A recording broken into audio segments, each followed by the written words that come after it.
முருகா. என் அன்பு பிள்ளையே, நீண்டு கொண்டிருக்கும் உன்னுடைய பிரச்சனை இப்போது முடிவுக்கு வந்து விட்டது தங்கமே. யாரால் இந்த பிரச்சனை முடிய போகின்றது என்று உனக்கு தெரியுமா? உன்னுடைய கஷ்டங்களையும் கவலைகளையும் கூறவே என்னை தேடி நீ எங்கெங்கேயோ அலைந்து கொண்டு இருக்கின்றாய். உனக்குள்ளே தான் நான் இருக்கின்றேன் என்பதையும் மறந்து எங்கெங்கேயோ வெளி உலகில் என்னை நீ தேடிக்கொண்டு இருக்கின்றாய். கவலைப்படாதே பிள்ளையே, உன்னுடைய தவறுகள் அனைத்தும் மன்னிக்கப்பட்டு விட்டன. நான் என்னப்பா தவறு செய்தேன் என்று கேட்கின்றாயா? என்னை கேட்காதே பிள்ளையே, உன் மனதை கேள். நீ என்ன தவறு செய்தாய் என்பது உன் மனசாட்சிக்கு நன்றாகவே தெரியும். நீ தவறும் செய்தும் இருக்கின்றாய், அதற்கான மன்னிப்பும் நீ என்னிடம் கேட்கின்றாய்.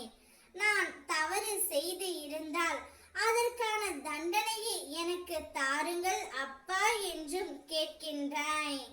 இவை யாவும் இப்பொழுது நடந்தது இல்லை, இவை எல்லாம் முற்காலத்தில் நடந்தது.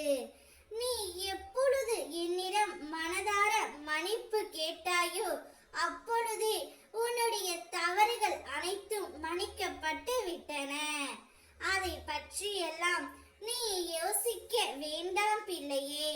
உனக்கு ஏதாவது வேண்டும் என்றால் தயக்கமின்றி என்னிடம் கேட்கலாம்.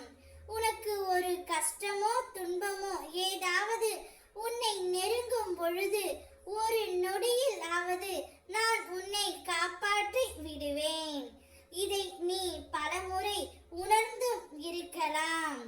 என்ன செய்வது என்று தெரியாமல் திகைத்து நிற்கையில் உனக்கு நான் உதவி செய்து இருப்பேன். உன்னுடைய பிரச்சனை அனைத்துமே என்னால் மட்டுமே முடியும். நான் மட்டுமே உன்னுடைய பிரச்சனைகளை அனைத்தையும் தீர்த்து வைப்பேன். யார் மூலமாவது ஒரு நல்ல செய்தியை உன்னை தேடி நான் வர வைப்பேன். அப்பா இருக்கும்போது நீ எதற்காகவும் கவலைப்படக்கூடாது. உன் கண்களில் இருந்து கண்ணீர் வரக்கூடாது. மகிழ்ச்சியாக இருக்க வேண்டும் பிள்ளையே. ஐயங்களும் கஷ்டங்களும் உன்னை சற்றே அசைத்து என் மீதான உன் நம்பிக்கையை உறுதிப்படுத்தவே சொல்கின்றன. என்னை உறுதியாக பற்றிக்கொள். கிரகங்கள் உனக்கு எதிரே ஆனாலும் எனது அனுகிரகம் முடிவில் வெற்றியை மட்டுமே தரும். கலக்கம் இல்லாமல்